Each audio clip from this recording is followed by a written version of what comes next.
Hey everybody, today we're going to be replacing the clutch in this Whirlpool direct drive coin operated washing machine. And here's where my camera fell over, but I was going to show you how to take off the front of the machine and how I set the machine in place so I can move the transmission and the rest of the drive assembly from the machine.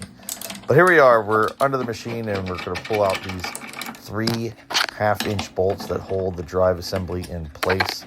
It's really pretty kind of nice because you just have that top 7/16 inch bolt in the agitator and these 3 down below.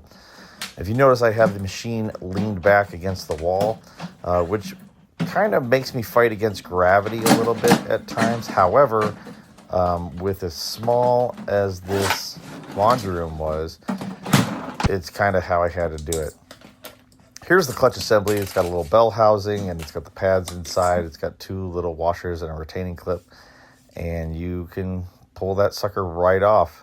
The old one's a little bit worn, and I'm going to pull this out here and show you. If you look real closely or pause it, you can see, but it's really no big deal. Just pop the new one on.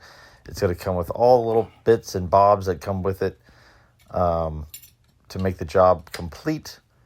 Do everything in reverse order. Make sure everything is secure or else it will not operate properly and you're going to have to take it apart and do it all again. Notice I still have the motor attached to the transmission. All of that can come out as one piece once you get the pump off, and it makes it a little bit easier. And here we are back with the motor, or with the machine leaned up against the wall, and the whole assembly just slides right into place, and I pop in one of those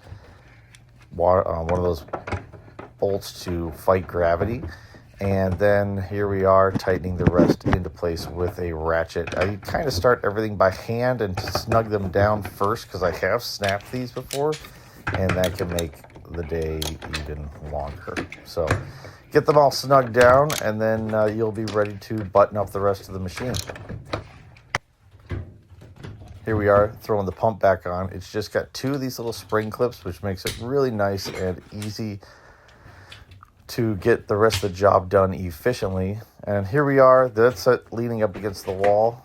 Don't forget to plug back in your wires, speaking from experience. And you have a capacitor there as well, and a plastic retaining clip that will clip onto the transmission to hold the wires in place. Slide that sucker back into place and pop the front of the machine back on, which this is particular for coin-operated machines. Regular direct drive, like domestic direct drive machines, don't have a front panel like this, so you got to take off the whole skirt. But this just has 2 washers, or 2 fasteners down at the bottom. Throw the agitator back in. There's your 7/16 inch bolt.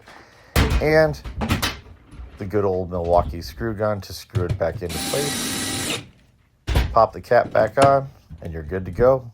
Thanks for watching.